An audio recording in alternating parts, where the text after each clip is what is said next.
ওমানের শ্রম মন্ত্রণালয় সম্প্রতি প্রবাসীদের জন্য বেশ কিছু গুরুত্বপূর্ণ নির্দেশনা ও আপডেট জারি করেছে।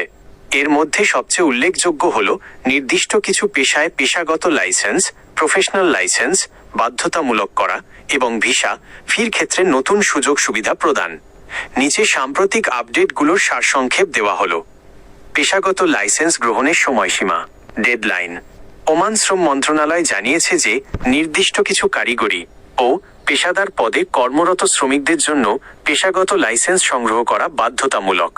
সর্বশেষ সময় 2026 সালের 1 জুন পর্যন্ত এই লাইসেন্স করার সুযোগ বা গ্রেস পিরিয়ড দেওয়া হয়েছে। প্রভাব: 1 জুনের পর লাইসেন্স না থাকলে সংশ্লিষ্ট কর্মীর লেবার কার্ড, ওয়ার্ক পারমিট নবায়ন করা যাবে না এবং নতুন কোনো কার্ড ইস্যু করা হবে না। পেশাসমূহ এর মধ্যে রয়েছে electrician, welding operator, crane operator, mechanical technician এবং বিভিন্ন মেইনটেন্যান্স কাজ। 2. ভিসা ফির ক্ষেত্রে নতুন সুযোগ ও ছাড়।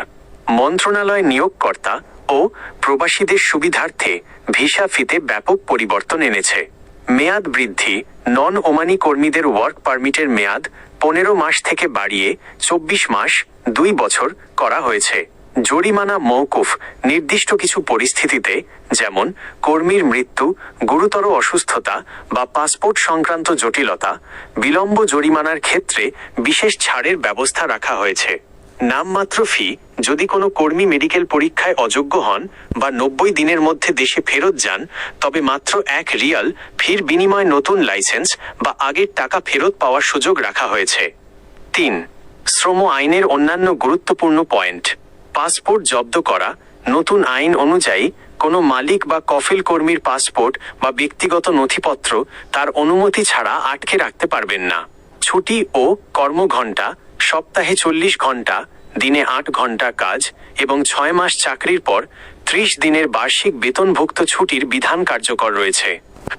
প্রবাসীদের জন্য জরুরি পরামর্শ: আপনার যদি কারিগরি কোনো পেশার ভিসা থাকে, তবে 2026 সালের জুনের আগেই আপনার পেশাগত লাইসেন্স নিশ্চিত করুন।